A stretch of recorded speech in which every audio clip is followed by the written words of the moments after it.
event is being streamed live. Thank you. It is being streamed live on our Facebook page, ZinduaKaria. So if anyone who is finding challenges, join us here in the Zoom room, they can join us on Facebook, on our Facebook page, and we'll share the link in the Zoom chat so that if you'd like to share with probably your network, you can do that, and we can have more and more people benefiting from this session today. So here it is, link to Facebook Live.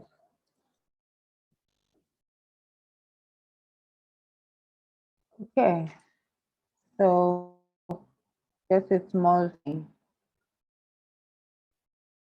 So the professor says, the purpose of education is to explore and develop potentials of individuals, and to do so, informed career choice must be made in the student's life. Students need career guidance to explore and plan for future career endeavors based on their individual interests, skills, and values. Participation in career guidance enhances linkages of academic and career experiences, and thus improves career preparation and management. So this text really inspired me in the work that we do in ZinduaKaria and in the topic that is going to be discussed today. Because clearly, as you have seen, when you provide career guidance straight from school to students, they're able to start making good choices about their future, and they make decisions based on information that is clear to them and prepares them for the reality of the future, rather than spending time making mistakes and learning from mistakes. And that has a direct impact to actually the national growth in a country.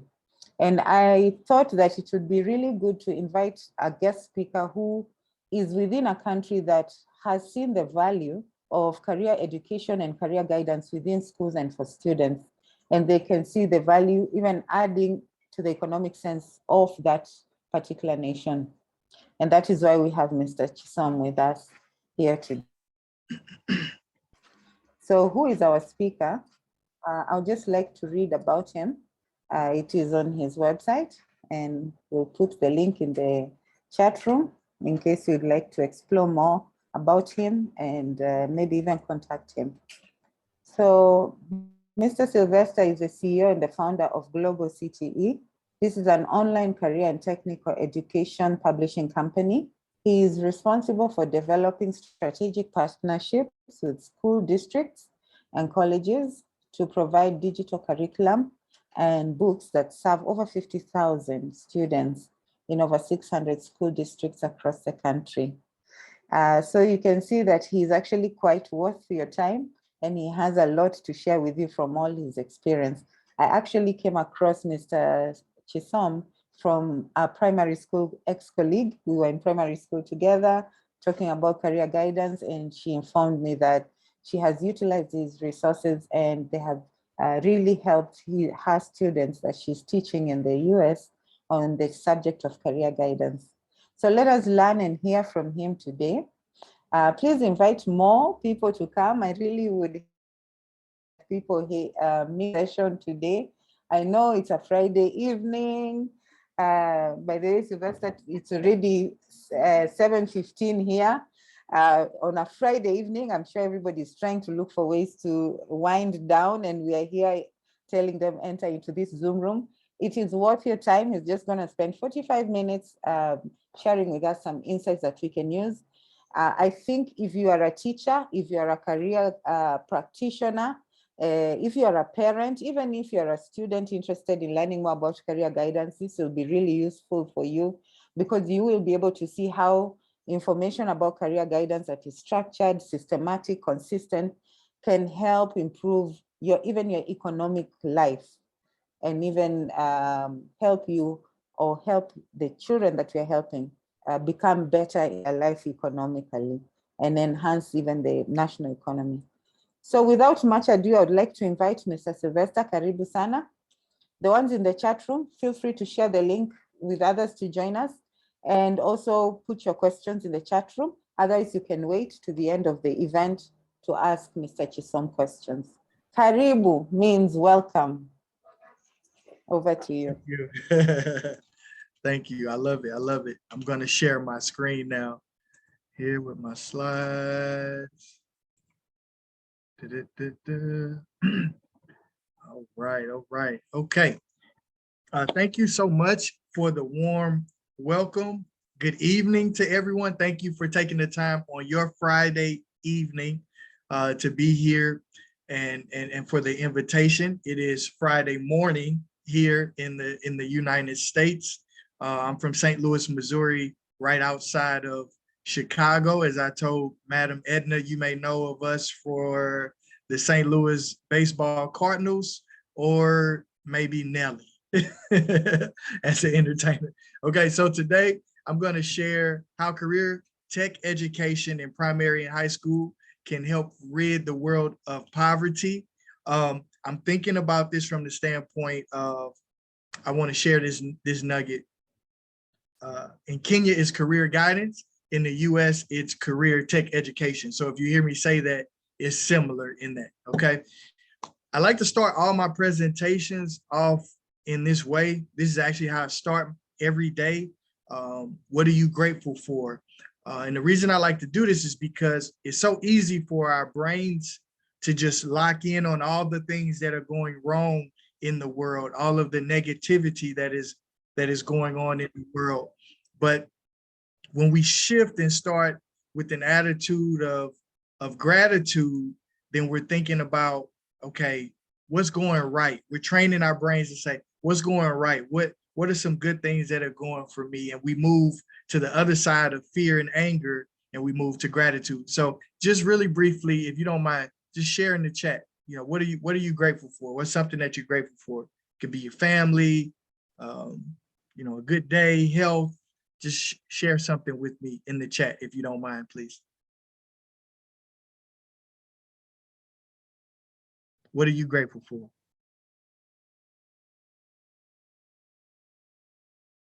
You can feel free to unmute yourself and say what you're Yes, grateful for. Yeah, either way is fine. Yes.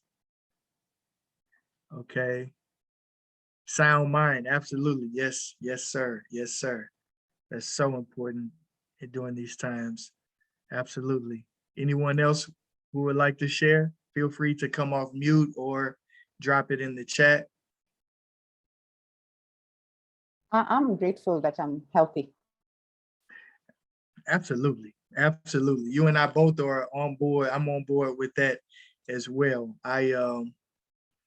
Since the beginning of COVID, I had no issues. And then mid-January, I ended up getting COVID. So I'm happy to be healthy and over that. Absolutely. I see we got a couple more.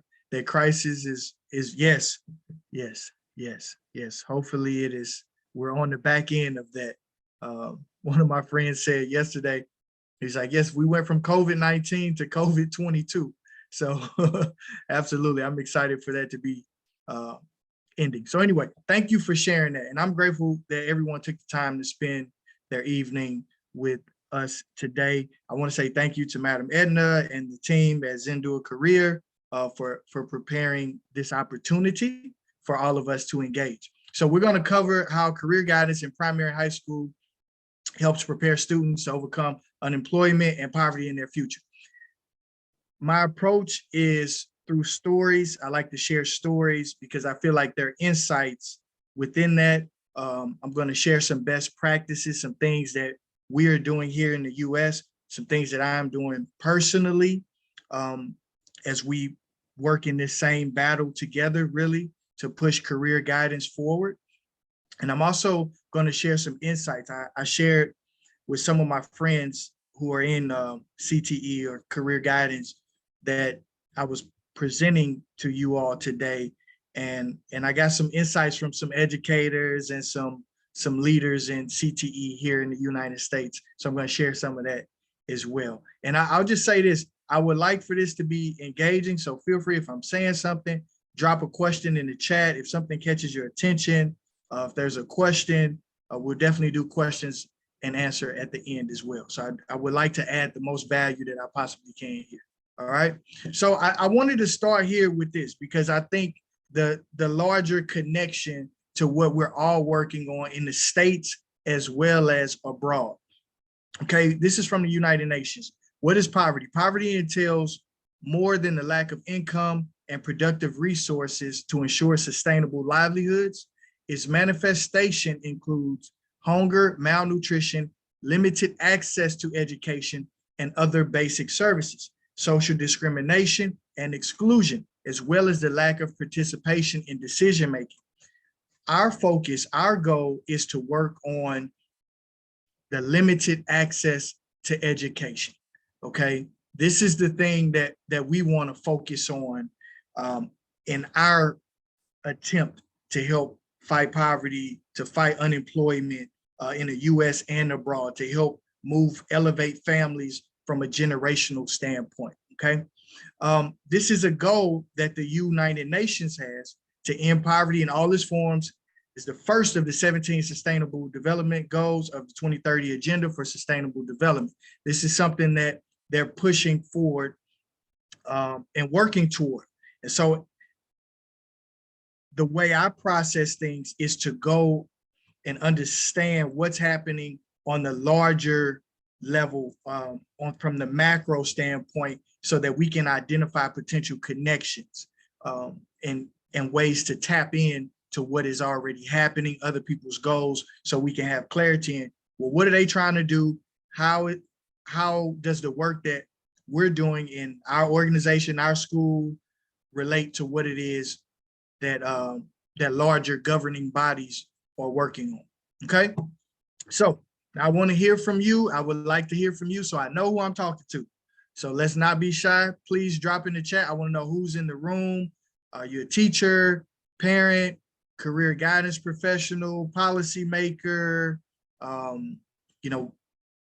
you're from? Share. I would like to get some information on who I'm talking to. So if you don't mind, please drop in the chat, or if it's easier, come off mute just so I know who I'm talking to, so we can try to help personalize the conversation.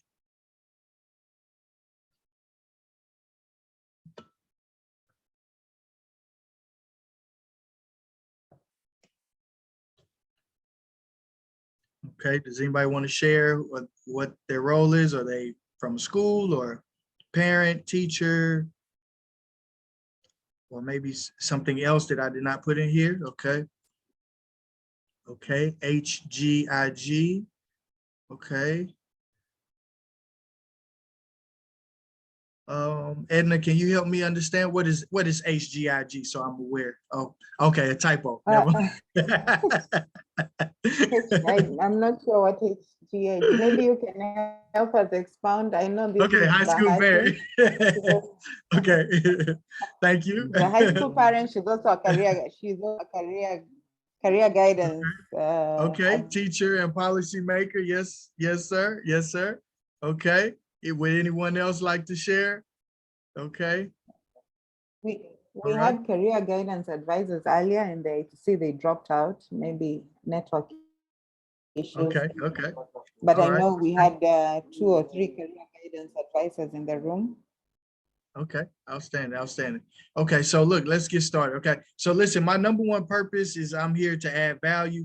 That is my intent for today. So the beauty of this is that we are recording it so that it can live beyond this moment. You can share it with the community at large. That's awesome. So what we're gonna learn today, okay?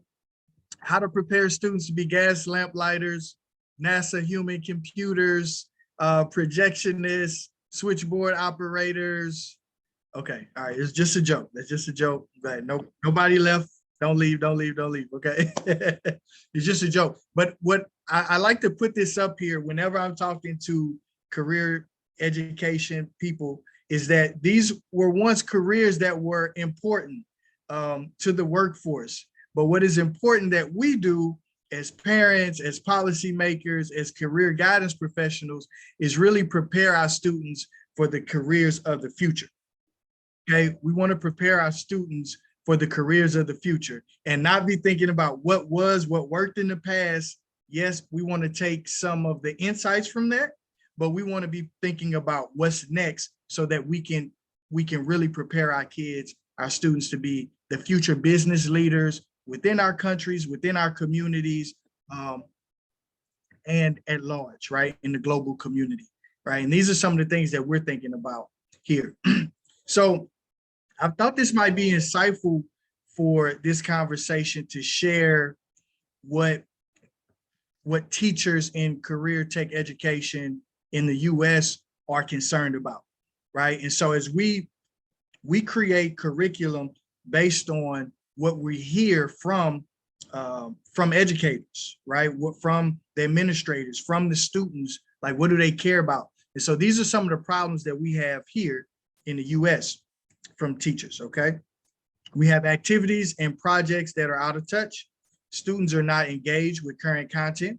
Our curriculum does not have global competency infused. Our curriculum does not prepare students for modern careers.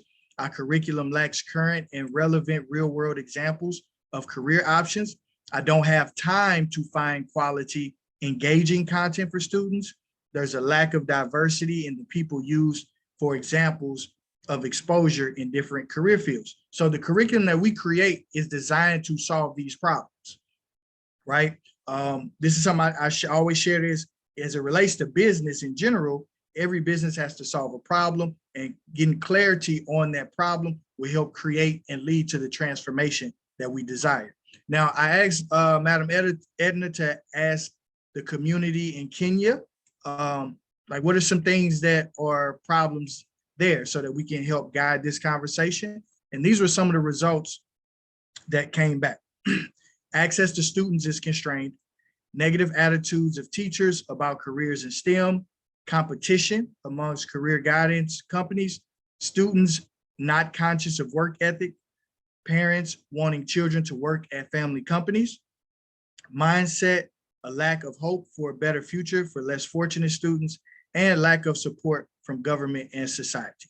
Okay, so we have some similarities in some of the issues that we're dealing with, because we also deal with a lot of these issues as well. All right. So my goal for this presentation, one, is to share best practices in career guidance education. Like I said, I'm going to do that through stories, sharing my personal journey, some of the work with my friends, and some of the insights that I think could help in terms of best practices. And also to share like the belief, the transfer of belief. A lot of times what I've come to realize is that the breakthrough sometimes that people are looking for individually or from an organizational standpoint are based on three things, especially as it relates to individual, is one, there's a lack of skill required for the breakthrough. Two, a character trait that could be holding you back. Or three, belief. And that belief is the most important thing. So in order for us to have the breakthrough and knowing that we desire the transformation of our students to be successful, to lift themselves out of their situations, to elevate their families to higher economic levels, we have to first believe that we have the power and the ability to make that transformation. And so that's what I'm here to share and transfer to you all. This is a big thing that we focus on here. It's the global perspective, right? And so here, this is something, I'm not sure if you guys are familiar with this, but I'm going to share it. The 4 domains of global competence. This is from the Asia Society, but we want to help prepare students to recognize perspectives. Okay, when students recognize their own and others' perspectives, okay, communicate their ideas. Students communicate their ideas effectively with diverse audiences. Investigate the world. We want students to investigate the world beyond their immediate environment, okay? So they don't get locked into only what is possible here and what they see in their daily interactions. And most importantly, take action. Students translate their ideas into appropriate actions to improve their conditions personally, from their family standpoint, from their community, and from a global perspective, all right? Now, how I learned all of this, okay? Is it okay if I share a little of like my entrepreneurial journey? Is that okay? Can somebody drop in the chat, come off mute, say yes, yes? I would like some interaction here. Okay, thank you, thank you. Career guidance for schools gives a case. Yes, 100%. Edna, yes, okay. Yes. All right. Thank you, thank you, thank you, thank you. It's okay to talk, everyone. It's okay. It doesn't have to just be a one-sided thing. It's okay. I love it. Okay, so here's my entrepreneurial journey. And as I share this, I would like for you to think about it from the lens of these students, Sylvester. So the Sylvesters of the world are sitting in your household, they're sitting in your classroom, they're sitting in your schools, they are in your country, and they're here waiting and in need of the career guidance that you all are offering to help level them up, to push them to the next level. Okay, so this is my journey. So today, as Madam Edna said, I spend my days as the CEO of Global CTE. We're in over 600 school districts here in the US, serve over 50,000 students. We also do some work in India and in Costa Rica with career tech education. Our $50 startup youth entrepreneurship program is one of our most popular curriculum modules. We focus on global career tech education, so offering diverse insights. We focus on inclusive curriculum, right? That shows examples of different people. Interdisciplinary is big for us. And all of our stuff is delivered online so that it's easy for teachers to use and have easy access to, or students to have access to, where they can access curriculum on their phones, tablets, wherever they are, wherever they're connected to the internet, all right? So I move forward. So these are some of the things, okay? How I spend my time researching. I get the opportunity to travel the world, spending my time researching for curriculum. We actually went to Paris Fashion Week to do research for our fashion education curriculum. So if you can imagine us going and documenting fashion shows so that we can insert that into our curriculum, so a kid who has that interest can be exposed to like what's happening now, what's real world, what's relevant. One of the insights that we saw while we were there in Paris, this picture on the left is a fashion show. And this is, if you've ever heard of Christian Dior, like one of the top designers, like, you know, you may see it on your favorite entertainers or that sort of thing. But this is his very first fashion show. And so even as we see people at high heights, everything has a small beginning. It starts somewhere, right? So it's all about starting small, finishing big. But this is how we think about things. I get a chance to speak at schools, institutions, organizations all over the country, all over the world. The one on the left, that's pre-pandemic in person. The one on the right, we were talking to social entrepreneurs and educators in Brazil, connecting with them. And I like to share my aha moment here. Yes, clearly no mask. Right. So I had an interesting moment. So I was working with a group of students. We were working with a group of students in Nicaragua, and we came across this phenomenal entrepreneur. This is Antonio, my friend Antonio. He's the founder of Cafe de las Sonrisas. And I like to share briefly his story. So he owns a restaurant and a facility where they manufacture hammocks, okay? Maybe you didn't know this, but some of the best hammocks in the world come from Nicaragua. That's one of the things they're known for. Now, what is interesting is that everyone that works here, the cooks, the hostess, the waiters, the waitresses, they're all hearing impaired, okay? They're all hearing impaired. Now, in the US, that's not such a big deal, but in Nicaragua, there's a big problem. If students or young people are hearing impaired, then the families just push them off to the side. They just stay in the back room of a house. Their life has no meaning. Antonio recognized this as a social problem and did something about it. He helped to give these young people's lives meaning. He did something to help solve a social problem within his country and was recognized for it. When you do the work, that's one of the things I like to try to pass up in part today. When you do the work, when your heart is coming from a good place, when you're trying to solve the problems that you see within your nation, within your country, good things will happen, right? Yes, it's a long road to get there, but good things will happen. So interesting enough, he was recognized as one of the CNN global heroes. And in terms of his hammocks, the Pope actually ordered hammocks from his business just to put a highlight on the work that he was doing in Nicaragua to help solve poverty and stuff. So it's like when we really take a hands-on approach and do what we can, do what's within our reach to try to make an impact on the community, good things happen. Okay.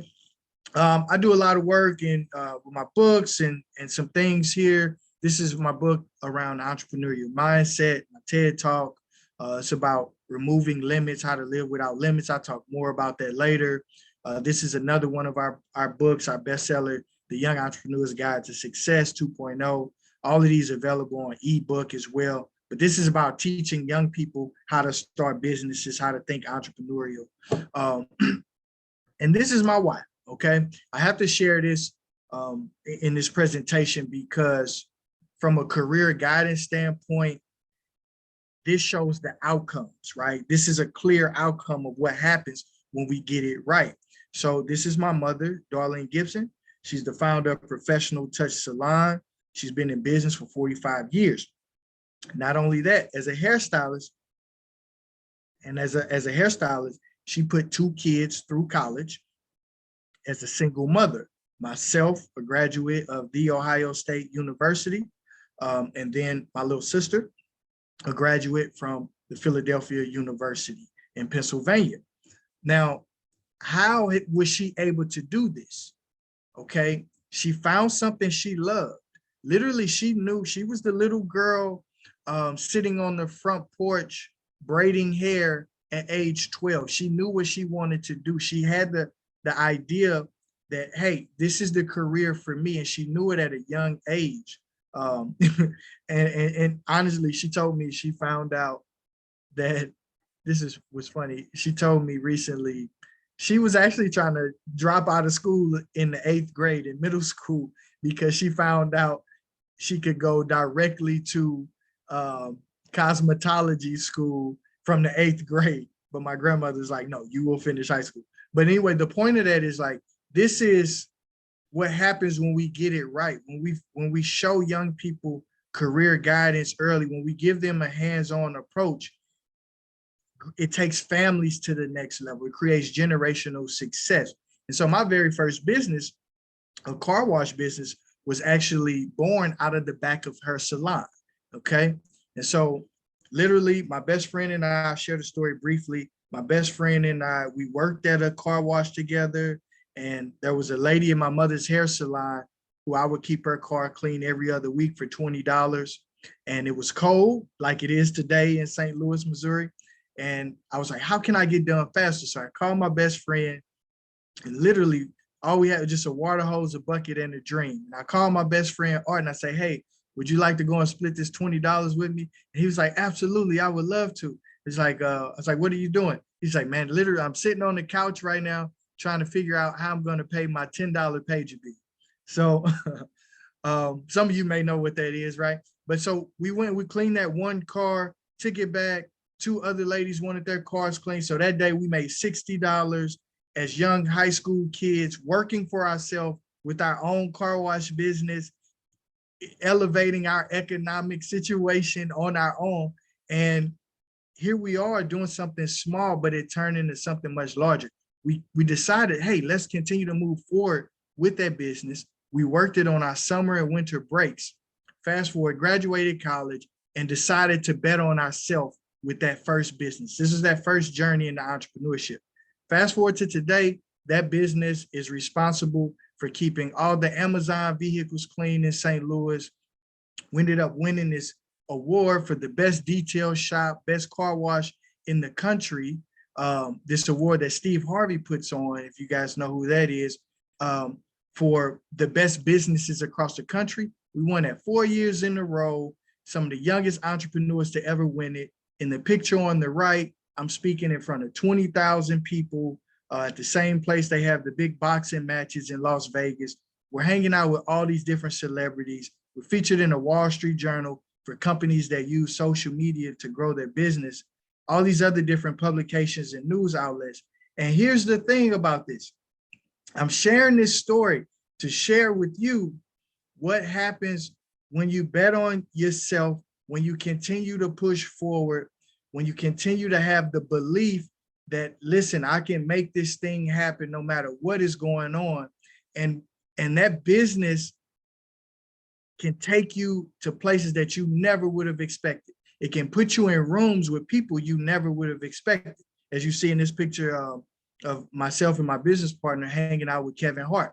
Now, that business today, that car wash from that water hose in that bucket, it exists and employs people across the country in St. Louis, Denver, and in Kansas City. It lives as an airport car wash business, right? And we have a great team that manages it, that runs it, so that both of us are able to follow up on other entrepreneurial ventures as I'm doing now here talking to you.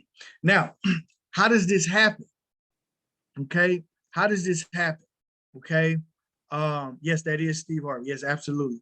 How does that happen? I'm sharing this with you because the question that all of us need to continuously ask, the true question of greatness, is what's next? What's next? And what I mean by that is asking yourself, every success or failure creates another opportunity. Okay, so if you've had success in one area, you've been able to get your career guidance program into one school. Okay, outstanding. How can we leverage that into another school in the same area or a similar school? If it was a girls' school, then now you can go to other girls' schools and say, hey, look at the work we're doing with the girls' school of XYZ. We can do the same, we can get the same outcomes for you. If you're a student and you're having success in a particular subject matter, then how can we go deeper in that subject matter? If you're a parent trying to expose your kid to the things that they enjoy, and you see they're showing some acknowledgement of enjoying a particular subject matter, how can you go deeper? How can you expose them to more, right? And even if things are not going right, it works both ways. So that's when it's going right. Even when things are not going right and you think it's a loss, it's not a loss, it's a lesson. It's a lesson, okay? Meaning that you tried something, it didn't quite work, take the knowledge from it so that when you approach again, or you're faced with that same scenario again, you approach it with greater wisdom and insight into how we should operate or move, right? It's adding to your body of work. A lot of times people think you're working on the work, but honestly, the work is working on you, right? It's working on you to push you forward, okay? So remember that true question of greatness, what's next? How can we continue to push forward, okay? So that what's next for me goes from that car wash, that entrepreneurial mindset, fusing that with education. And so that I can say, I'm on the front lines as a practitioner. I know what's happening in digital marketing. I have the resources to organize people to say, hey, let's put together the best culinary curriculum. Let's put together the best digital marketing curriculum. What's actually happening in these careers, and leveraging all of that into what now lives as global CTE, which leads me here to talk to you wonderful people today in Kenya. Now, these are some of the insights that I'm gonna run down as it relates to what I think could help in moving career guidance forward in Kenya. 1, mindset. 2, collaboration over competition. 3, long-term view. 4, organize. 5, partner with industry. 6, partner with government. 7, think globally. 8, infrastructure, and then we'll get into some Q&A. So I'm gonna run through these fast here, okay? Number 1, mindset. It starts with belief. And you're like, why do you keep talking about mindset? Because you cannot do something if you do not believe that you can do it, right? And you got to recognize the only limits that exist are the ones you place on yourself. I tell this to my students all the time here in the States. I tell this to my son. I tell this to myself, right? Don't allow self-doubt to creep in. If you believe that you were meant to do something, that you were meant to be a doctor, that you were meant to be a lawyer, that you were meant to be a business owner, that you were meant to have the largest career guidance organization in the country of Kenya, believe it, and don't allow anyone or self-doubt to come in and say like, no, you can't do that, right? It's constant problem solving. So I tell people, you're not limited by what part of town you come from, what country you come from, who your parents were, if you come from money, if you don't come from money, right? Not limited by those things. That resilience, allow that resilience to kick in to push you to the next level, right? If you can't fix something, then figure out a way to feature it and to use it to help elevate who you are. Like myself, I come from a single parent household, but I'm not crying about it. I use it to be my why. That's my motivation to see what that mother of mine was able to accomplish. How can I help other people find the careers or find success to help elevate and inspire the next generation of business leaders across the world? How can I leverage the knowledge that I have to share with others to help fight poverty and unemployment? That's what we need to be thinking. That's how we got to set our mind. So remember, the only limits that exist are the ones you place on yourself. Now, as it relates to that, I shared some of those questions with some of my friends in CTE here in the States. And this is my buddy, Chris. He's an educator and he teaches algebra and entrepreneurship in Chicago. And these were his thoughts I thought was interesting. And I wanted to share with you from somebody who's another practitioner in the CTE space, right? And so Chris says, perhaps the one thing that hits home the hardest for me is hope. Okay, CTE has offered some of my students a glimmer of hope as freshmen that have completely changed their high school trajectory. Students that were on track to dropping out have become career-oriented college students. Many of the skills, concepts, mindsets learned in career guidance or CTE are applicable outside of a specific field. A mindset shift is needed for educators, right? So our educators, we got to shift our mindset across the country of Kenya and thinking in this way. It sounds there's a preconceived notion that for education to be successful, it must be serious, rigorous, and traditional. I will emphasize how CTE and project-based learning offer a build, grow, pivot model that offers authentic learning that can be far more meaningful to students. So when we take that approach, that build, grow, pivot model, is not just teaching to a grade. Career education is about exposure. It's about personalizing the learning, creating opportunities for them to create projects so that they can learn through those experiential moments. And so that's something that I think he's found really great success leading his students, because he works with a population of students that that sometimes are not the greatest with their math skills, but they find the joy in education by going through career guidance education, by learning about a business. Then they teach them math. For instance, like these kids here, they love video games, but now they came up with a project of their own. They came up with these remote control holders that they made. This is from our $50 startup curriculum.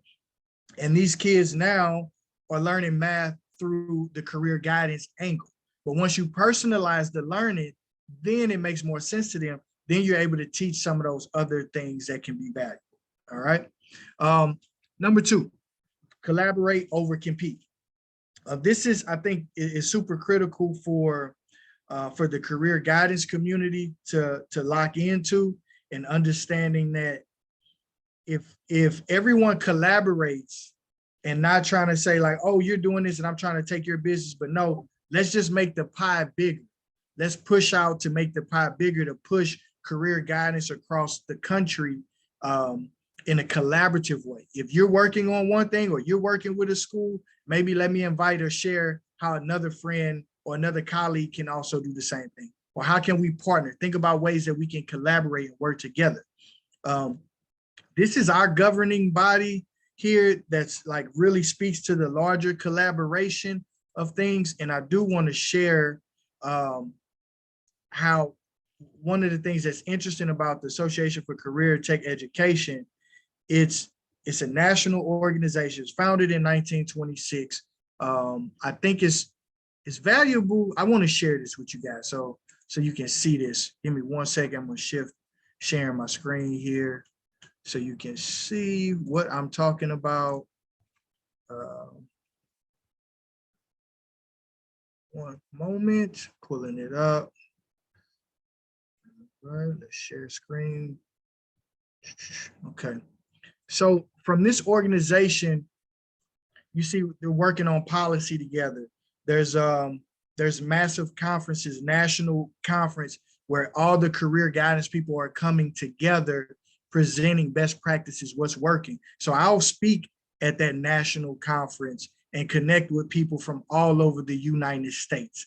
I think that's a valuable thing. Here in the States right now, it's actually CTE month, and that could be something, an idea for you all to take to say, either combine it with what we're doing here in the US and say, February is also CTE month. Here's another conference offering best practices in career tech education. That's another conference I'll speak at. Then you see policy. The community is organizing around policy as well. I'll share more about that as we go in depth. So I think this is how we need that mindset of collaboration. I put down here that this was founded in 1926 so that you can understand like the time that is required to build that out. So as we think about what is happening in Kenya now, the Career Guidance Institute, the ACTE could be a guide, a model of how this organization could look, thinking 30 years down the line, 50 years down the line. Like, what are we building where we have best practices being shared amongst career guidance professionals across the country? I saw there was a conference in 2020, and if I'm not mistaken, I believe this organization is still new, but it's going in the right direction. But think even more, how could the Career Guidance Institute host more events like this one that ZinduaKaria is putting together here today, so that we're learning and sharing best practices, what's working, what's not working, advocacy, having departments that are focused on connecting with policymakers and that sort of thing. That's the way we need to think in terms of long-term view. I want to show you this too, because, this is our country. Your country may be divided into different regions as well, but these people are working together across different regions, because different regions of the country are focused on different ideas, different types of education, different resources. Some may be more focused on agriculture. Some may be focused more on the tech, like on the West Coast, oil, or, different industries exist in different parts of the country, which matters for us to think as it relates to career guidance and organizing around that. Okay. So step 5, partner with industry. This is my mentor and one of, a key resource for us as it relates to what's happening in industry. He's a senior executive at FedEx, vice president, decision science and analysis. And I was telling him about the presentation I was doing with you all today, and this was some of his feedback as it relates to partnering with industry.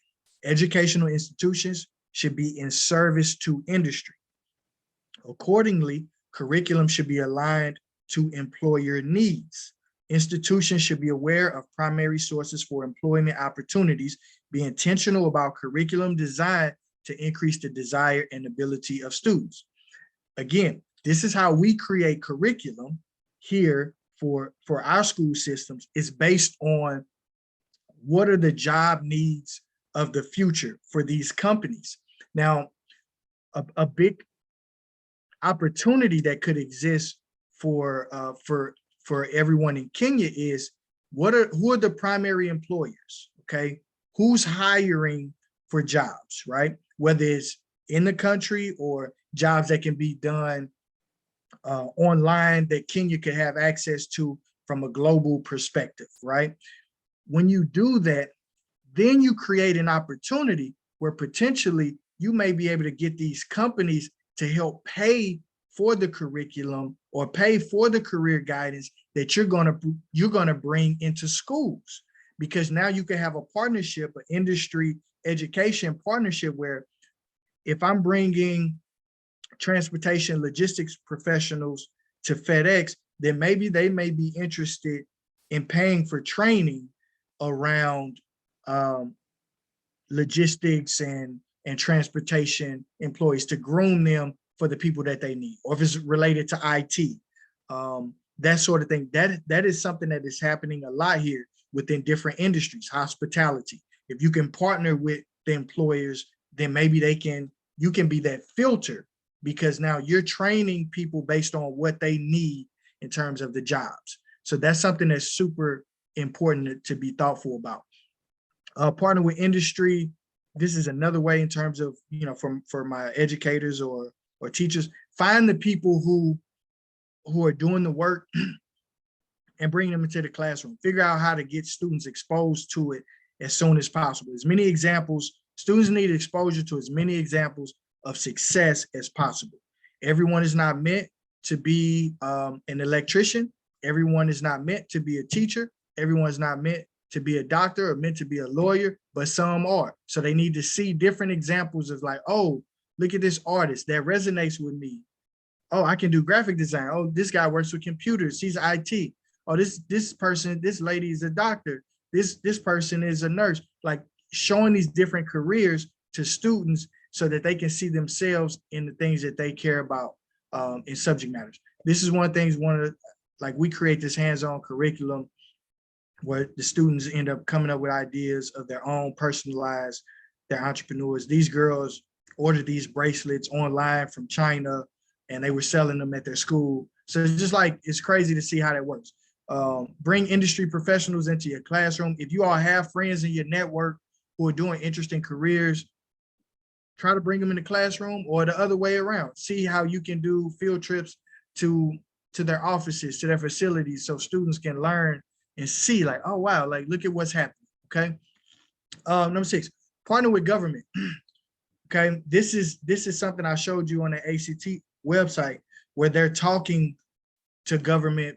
We're advocating to policymakers, having the parents advocate to policymakers. I know there's an election coming up and this position might change, whoever the Ministry of Education is, but we need to figure out how they can become more involved in career guidance. But the way to do that is asking, well, what's in it for me? What's in it for me? What do they care about? What are the initiatives? And then how can we link career guidance to that? Is the country okay with high rates of unemployment? No, I'm sure they're not. Are they okay with poverty or people in rural areas not having the same opportunities? No, they're not. So career guidance could be the gateway to that. So then we can identify or try to figure out ways to identify funding that the government allocates directly to career guidance. But that's something that's more from a policy advocacy standpoint that probably should come out of that Career Guidance Institute. Here in the US is Perkins. Perkins funds are the things that's the money that the government allocates that's dedicated for federal investment in career guidance, career tech education. It supports the states, the schools, post-secondary institutions to improve programs. So if you figure out what are the jobs of the future for Kenya, what is the government saying about those? How can career guidance align with those? And then we can have more mature conversations about locking in on that. I did see something, an article that there is, let me share. I want to share this. And I'm sure, hopefully you guys are already aware of this, but the Education Ministry launches career guidance and support students programs. Something about the digital guidance, the digital nationwide career guidance program. And I think we got to figure out how we can go deeper with those things and be a part of that conversation to direct more funding toward career guidance so our students in Kenya are best prepared for success in the future. This is one of my friends, Maggie Cox. She's the past president of the Nevada Association Career Tech Education. These are her thoughts. To have career guidance education funded, you need data. It will not be funded until data reflects the benefit.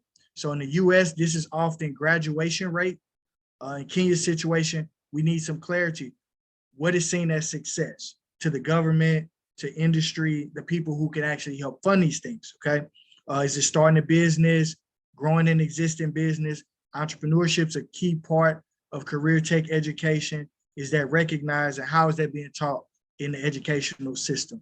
Because those are the people that will create more jobs for the future. So we also need to, we gotta work on nurturing those minds that we have in Kenya, right? And that might not be the same, like for the parents that are on the call, you might have that student that's special, who's gifted, who's seeing the world in a different place, who's the one who is meant to be there to create jobs for thousands of Kenyans across the country, you know, and that needs to be nurtured, right? So this is something to think about. What is the measurement of success that we can start tracking data around for career guidance? That's something that's critical. All right, think globally. This is number 7, what unique skills or talent pools that do we have in Kenya, and how can we outsource that to the world? For example, in the Philippines, customer service, call centers, they're doing that. Why? Because they put a lot of focus on English fluency there. That's something big. In India, you see a lot of countries from the US, Europe coming there for IT support. So what are some things that we can do in Kenya to think globally about capturing that audience? And also even think some of these things that exist today, these global platforms like Fiverr or Upwork, they're project managers, people doing all sorts of things, graphic designers, digital marketing people. Like for you, Isaac, potentially, I don't know what else you do, but like, if you could get on Fiverr and offer those graphic development skills, those graphic design skills to other people potentially, like those are things that are career options that could pay well or add more economic resources. We don't have to think just in our box of what can I do here in my local community, but also let's think abroad on how we can connect using, and the way to do that really is, if we had that Wi-Fi connection like we're doing here today, we're able to do this, and I'm able to share with you. This adds value to me in the United States by connecting with you in Kenya, but it also adds value to you in Kenya, and everybody's at home on Friday night, ready to go out. All right, last one, infrastructure, connectivity. Continue to do what we can to push that forward, because knowledge is power. And if we can get more students to be connected to Wi-Fi through devices, then that opens up the world of possibilities for information gathering, as well as economic opportunities online that can be available. And so especially I noticed in the rural areas, that is something that that we definitely need to work around. So quick bonus, go beyond the basics.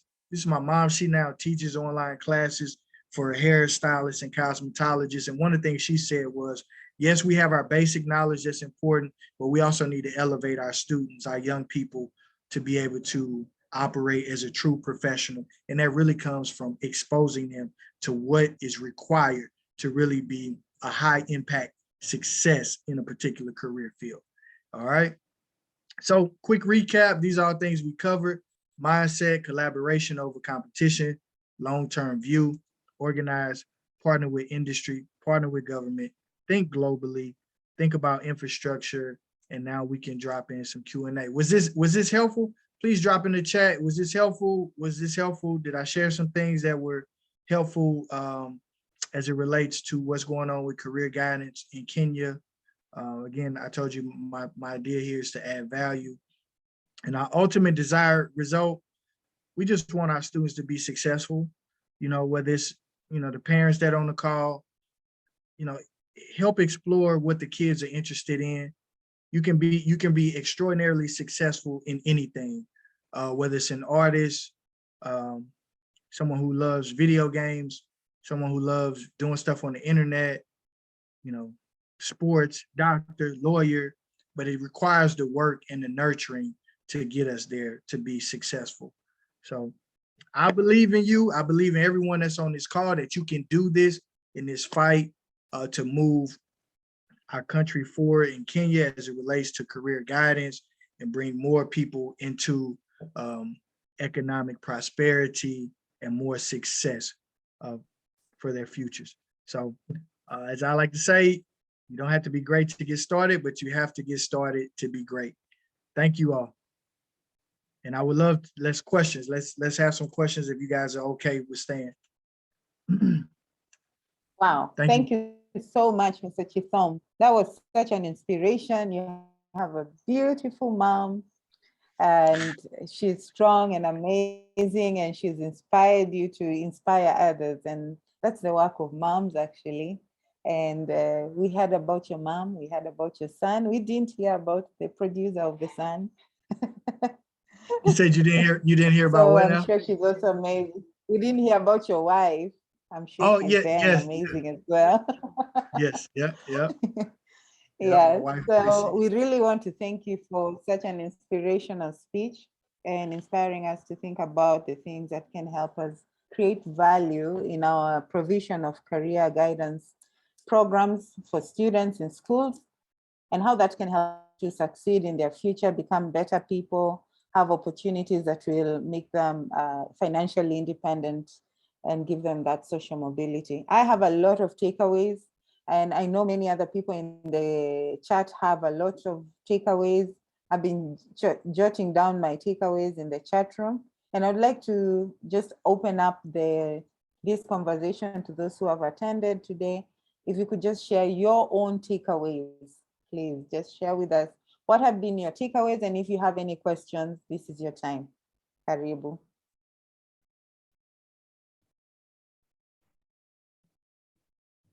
Yeah, please, it's okay to come off mute.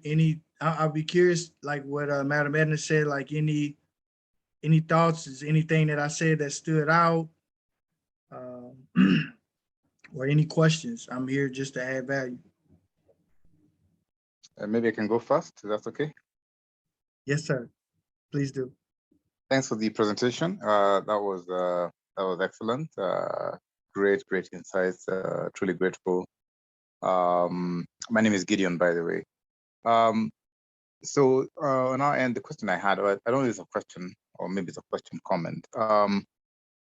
The conflict I find, I'll say I, maybe it's we, but I'll say I find on this neck of the woods of ours is that we have our education system or national curriculum is still largely focused on rote learning. It's been for a while. It still is. We've had recent changes, trying to introduce a new system. But it's by and large is a rote learning system as it currently stands. And even the new one coming in, which is it's called a curriculum-based education.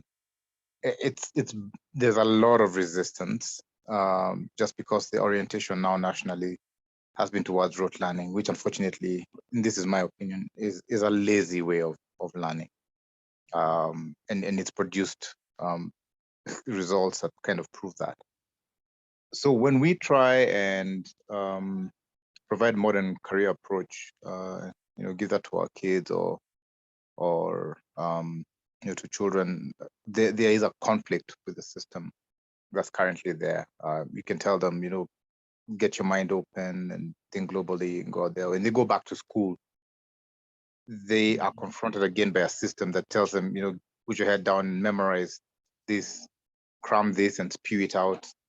So there's that, and it creates a tension. Unfortunately for the younger ones, the people who are the focus of this talk, in that you'd want to prepare them for the world, but you have a system that here in Kenya that kind of doesn't want to fully wake up to that reality. Any tips on how to confront such a dilemma? What's the best way of going about that? Thanks. Back to you, Edna. No, thank you for it. That's a great question. It will require a mindset shift and will take time. I would say, where are the allies? Are there any allies that think like you think in school systems where they're okay with some of the more like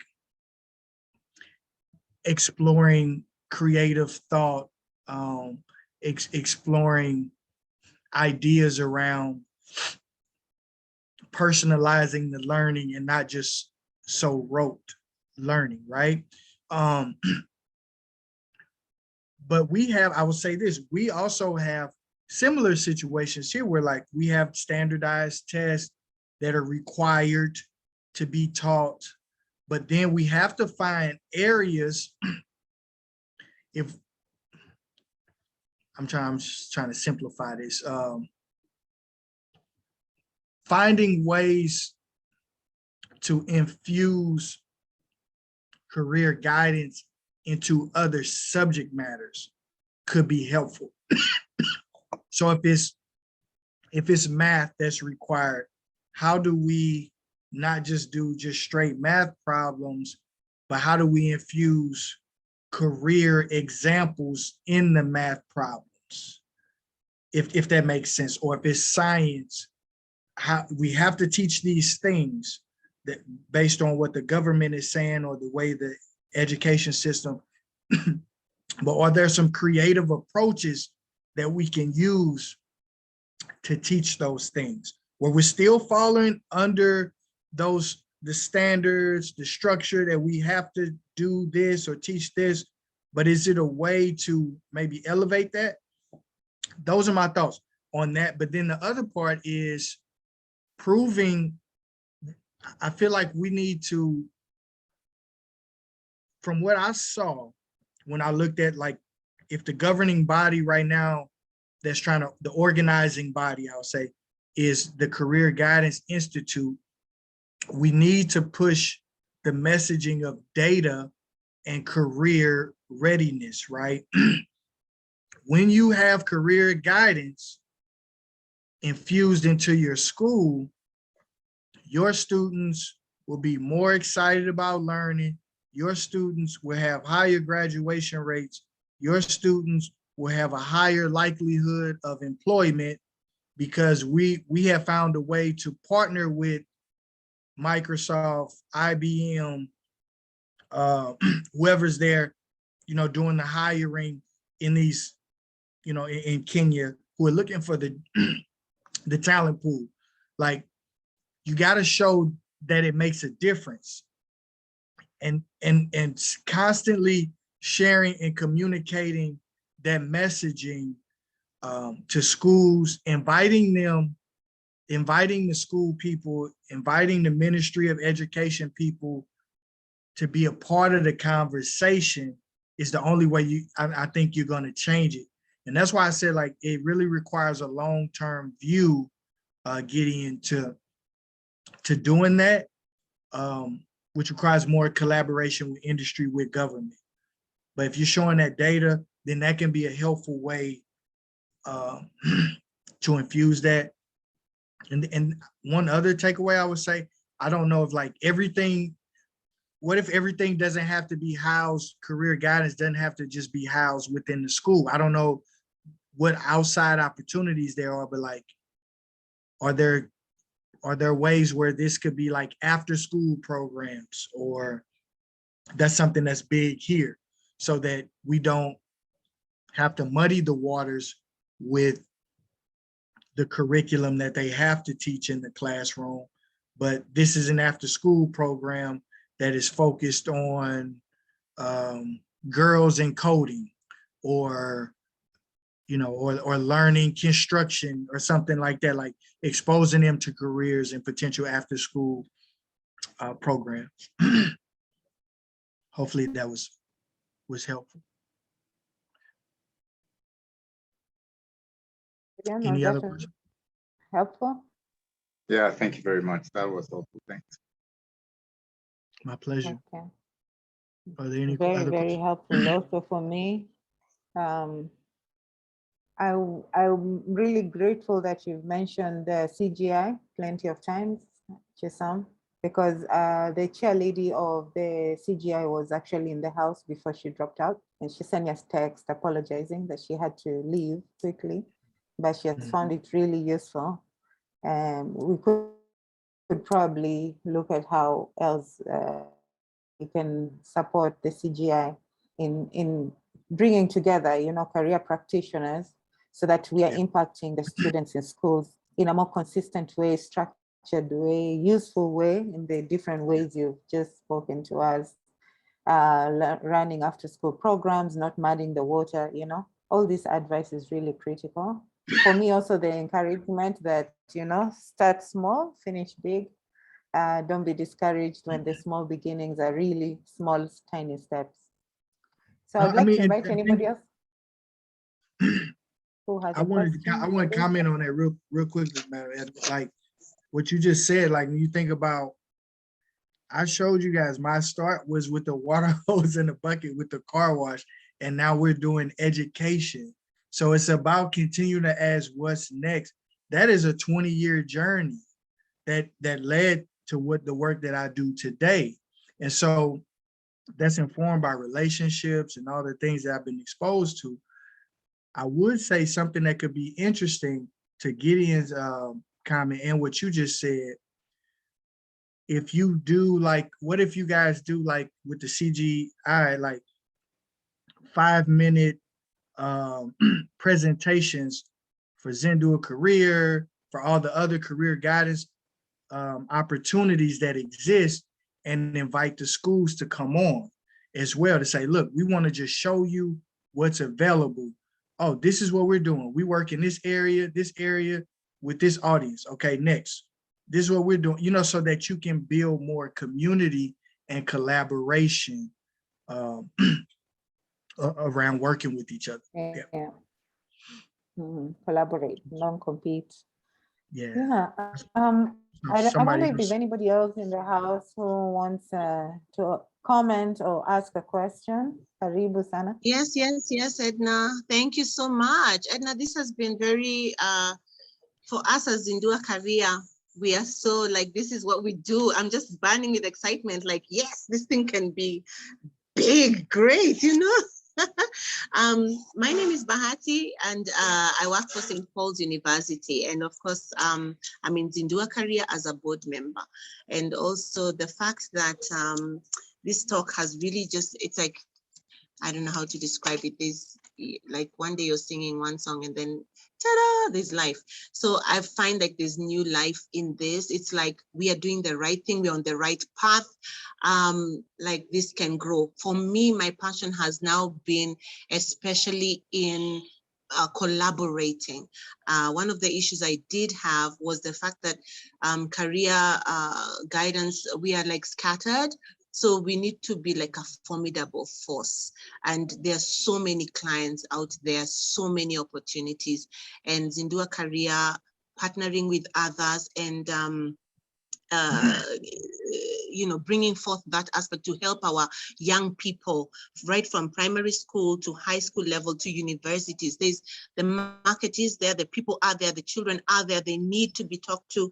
And this talk has really just jumped me on for, I'm just like, wow, thank you, God. This is amazing. So thank you, ZinduaKaria. I see Edna just checking, she's just feeling me because I'm seeing you like, yes. So thank you, Sylvester. We will partner with you. We want to even come to the States and see. I was actually curious where, because United States has this thing of getting presidents who are really old, and yet you guys teach on careers, you've been teaching on developing leadership, developing people. Don't you think young people can do this thing, or where do you people go? So this has really helped to also solve some of those or answer some of those questions, that you have the same issues that we do and your children need the same career advice and encouragement that our children do. So on to the next level, of course, with our different issues. Thank you. Yeah, no, my pleasure. Yeah, no, we I think I'm seeing a big trend here in the really with the Gen Z, that whole audience, like in terms of advocacy, I mean? So like what you guys could also be doing is organizing like the end user, organizing the end user, like what do kids want to know? What do they want to learn about? Right. And if you guys have a audience of junior career guidance advisors, you know, that are the young people that you're serving, so that they can be like their own, you know, voice, organizing their voice. If you're organizing the youth's voice, you're organizing the career guidance community's voice, and you're partnering with industry, you know, then you get to a place where like the government kind of has to listen to figure out how we can do even more with funding more career guidance education. So, I mean, those are some of my thoughts based on what you just said. Yep.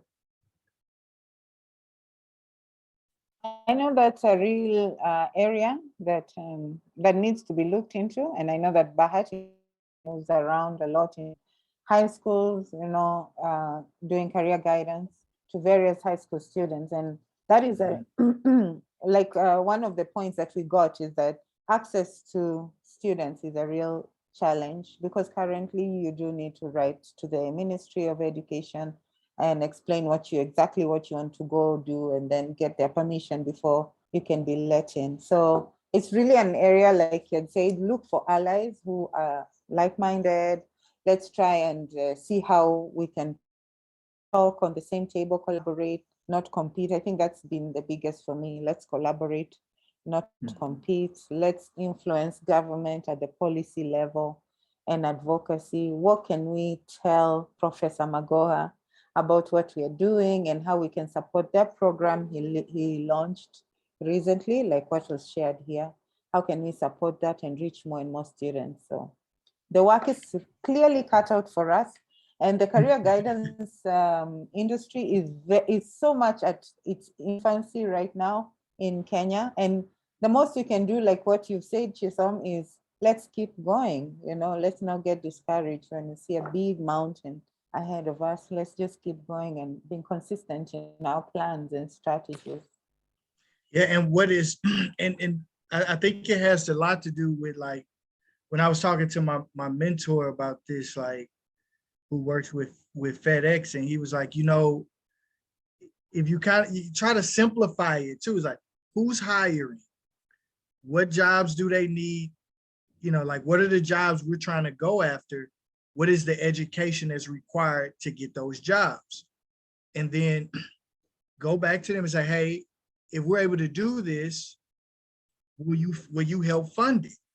You know, like, will you help support it? So, like, you have multiple angles to approach it, because here we have some companies that will pay for curriculum around certain subject matters. You know, the Marriotts of the world, they may pay for hospitality curriculum because it's going to help their hiring process, their onboarding process move a lot faster. So understanding how it all works together, you know, is important. You know, it really is. It makes a difference. Yeah. So I want to be conscious with our time. It's already heading to 8:30 p.m. today. I mean, this is a really inspiring session. I hate to end it. And I would like to provide opportunity to anybody else who's in the chat room that would like to, who has a burning comment or question, or would like to say something to our amazing speaker today. Anyone else? One last one.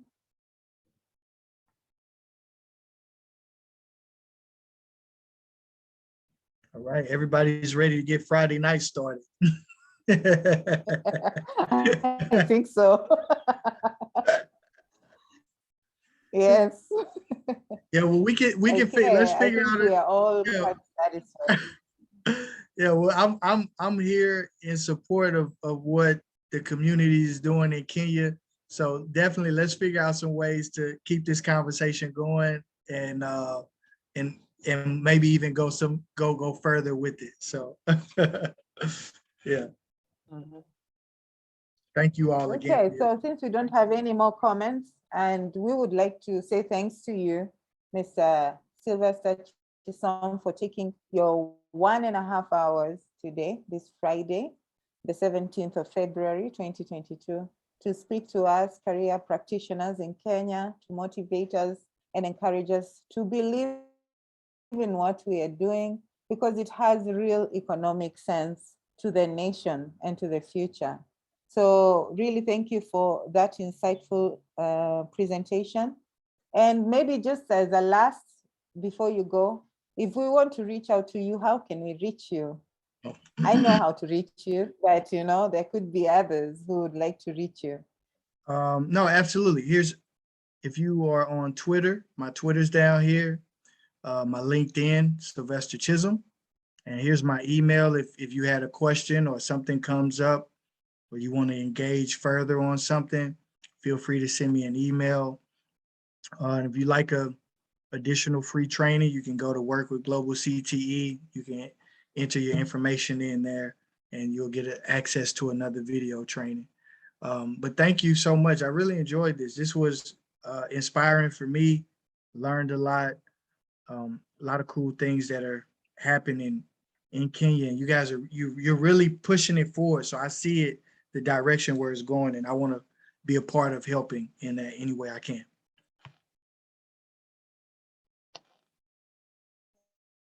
Thank you for that. So you have it. If you need to reach out to Mr. Chisom, you can email him. You can reach out to him on his social media. I know he's responsive because I reached out to him through LinkedIn, and here we are. So feel free to do that. This presentation is recorded and we are going to put it on ZinduaKaria's YouTube channel, ZinduaKaria TV. So if maybe you know somebody who would have wanted to be here and unfortunately they couldn't, and they would really love to catch up, they can catch up with the video on ZinduaKaria TV YouTube channel. We've also recorded the event on Facebook, ZinduaKaria Facebook page. So the whole of it can be listened to there. If you go to our ZinduaKaria page, Facebook page, you will be able to catch up with it. We really appreciate those who were able to make it and those who intended to make it but didn't make it. We appreciate you all. We are going to have another training session in 2 or 3 weeks' time, and we will be publicizing it and inviting you. Feel free to join us and let others know about it. Yeah, so that's it. I want to wish everybody a great weekend ahead. Nice Friday. Take care. Drive safely wherever you are, if you're out, and enjoy yourself. And see you as we are making changes to the young people in Kenya, fighting poverty through effective career education, fighting poverty and unemployment through effective career education. See you soon, guys. Bye. Bye. Bye-bye.